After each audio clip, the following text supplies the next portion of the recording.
The Book of Genesis Part 21. The Book of Genesis Part 21. James Gunn. In our last study we noticed in the confusion of tongues at Babel and the scattering of the human race that there was an intimation that God was preparing the nation through which he would deliver his oracles to the world, the channel through which he would send his Son as Savior into the world. We have come to the point in our examination of Genesis where we leave the detailed studies of peoples to engage in an introductory study of the people, Israel.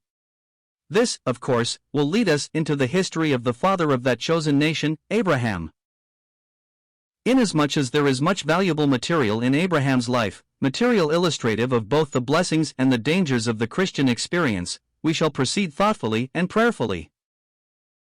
Some months ago, in writing about different methods of Bible study, mention was made of the study of Old Testament types, and this particular method was further broken down into the study of typical events, typical ordinances, and typical characters.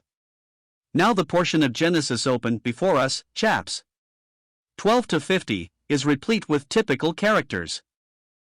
There are four prominent men here: Abraham, Isaac, Jacob, and Joseph. The meaning of their names has been given: Abraham, the father of a multitude; Isaac, laughing; Jacob, one who supplants or trips up; Joseph, he who adds.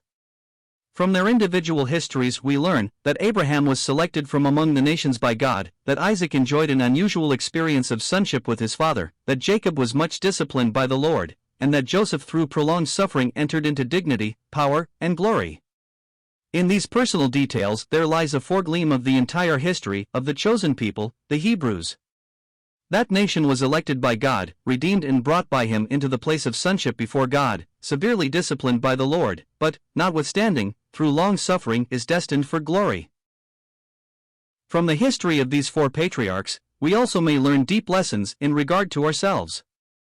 Abraham speaks to us of faith, Isaac of love, Jacob of hope, and Joseph of glory. We are the subjects of faith, the objects of love, the recipients of hope, and the predestined for glory. Moreover, we see that Abraham was a man with a tent, for divine election made him a pilgrim; Isaac was a man of wells, for divine sonship produces refreshment; Jacob was a man of many pillars, for discipline leads to more faithful witnessing; and Joseph was a dreamer of dreams, he was anticipating future glory.